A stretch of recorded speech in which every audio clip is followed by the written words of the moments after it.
महाभारत की एक ऐसी बातचीत है, एक ऐसा संवाद जो आज भी हमें सोचने पर मजबूर कर देता है। ये संवाद है कर्ण और कृष्ण के बीच का।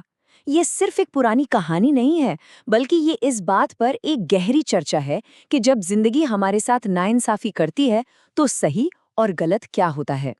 तो चलिए इस जबरदस्त बातचीत को परत दर परत समझते हैं।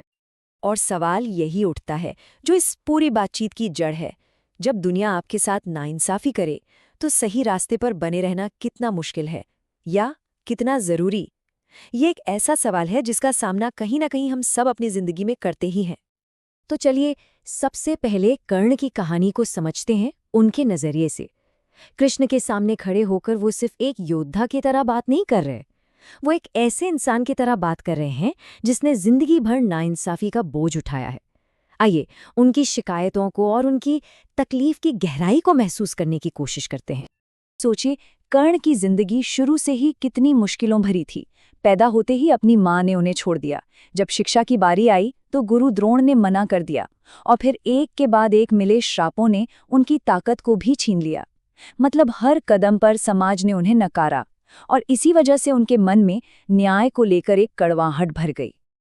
और ये अपमान का सिलसिला रुका नहीं, बल्कि द्रौपदी के स्वयंवर में तो ये अपने चरम पर पहुंच गया, जहां उन्हें सबके सामने उनकी जाति की वजह से बेइज्जत किया गया। यही वो पल थे जिसने उन्हें दुर्योधन के और भी करीब ला दिया, क्योंकि दुर्योधन ही वो अकेला इंसान था जिसने उन्हें इज्जत दी थी।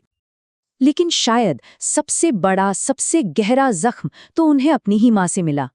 कुंती ने सालों बाद आकर उन्हें सच तो बताया, लेकिन क्यों? अपने दूसरे बेटों को बचाने के स्वार्थ में। ये धोखा किसी भी बाहरी अपमान से कहीं ज्यादा तकलीफ देने वाला था। अब आप ही सोचिए, एक ऐसी जिंदगी जहां हर किसी ने आपको ठुकराया हो, वहां अगर कोई एक इंसान आपको सम्मान दे, पहचान दे, तो आप क्या करेंगे? दुर्योधन ने कर्ण को वो सब कुछ दिया। इसीलिए कर्ण की वफादारी सिर्फ दोस्ती नहीं थी, ये उस एक इंसान के लिए एक अटूट एहसान था जिसने उन्हें अपनाया था। और यहीं अपने जीवन के सारे अन्याय गिनाने के बाद कर्ण कृष्ण से अपना सबसे बड़ा सवाल पूछते हैं। वो कहते हैं कि अगर मैंने उस एक इंसान का साथ दिया जिसने मुझे अपनाया, तो मैं गलत कैसे हो गया?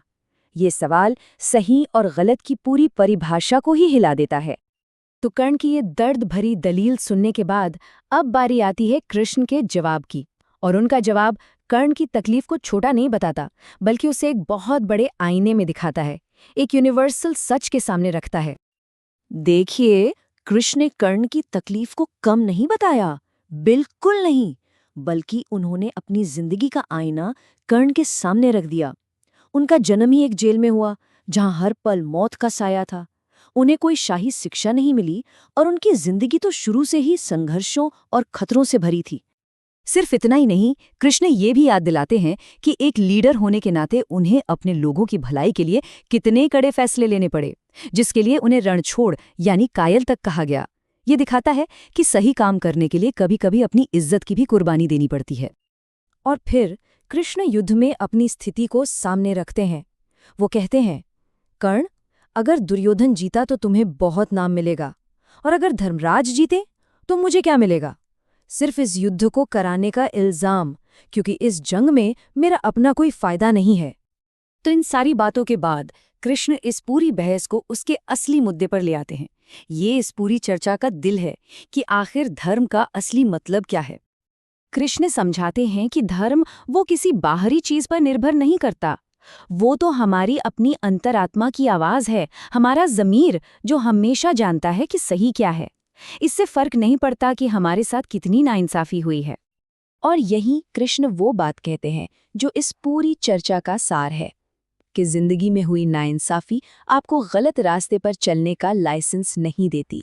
हमारे साथ जो हुआ वो हमारे गलत कामों को सही नहीं ठहरा सकता। मतलब बात ये नहीं है कि हमारे साथ क्या हुआ, बात ये है कि हमने उस पर रिएक्ट कैसे किया। जिंदगी में मुश्किलें तो आएंगी ही, पर हमारा असली चरित्र इस बात से बनता है कि हम उन मुश्किलों का जवाब कैसे देते हैं। हमारे चुनाव ही हमारी पहचान है, हमारी मजबूरियां नहीं। और अब हम आते हैं इस बातचीत के सबसे बड़े, सबसे जरूरी निष्कर्ष पर, यानी हमारा भाग्य और हमारे कर्म, इनके बीच का रिश्ता क्या है। कृष्ण एक बहुत ही खूबसूरत बात कहते हैं। वो समझाते हैं कि भाग्य इस बात से नहीं बनता कि हमें जिंदगी में पहनने के लिए कैसे जूते मिले, अच्छे या बुरे। भाग्य तो इस बात से बनता है कि हम उन जूतों को पहनकर कदम किस दिशा में बढ़ाते हैं। हमारा भविष्य हमारे कर्म बनाते हैं, हमारे हालात नहीं। और आखिर में ये संवाद हमें उसी एक सवाल के साथ छोड़ जाता है, एक ऐसा सवाल जो सिर्फ कर्ण के लिए नहीं, हम सबके लिए है। ये हमें सोचने पर मजबूर करता है कि हमारे आज के कदम हमारे कल का कौन सा भाग्य लिख रहे हैं।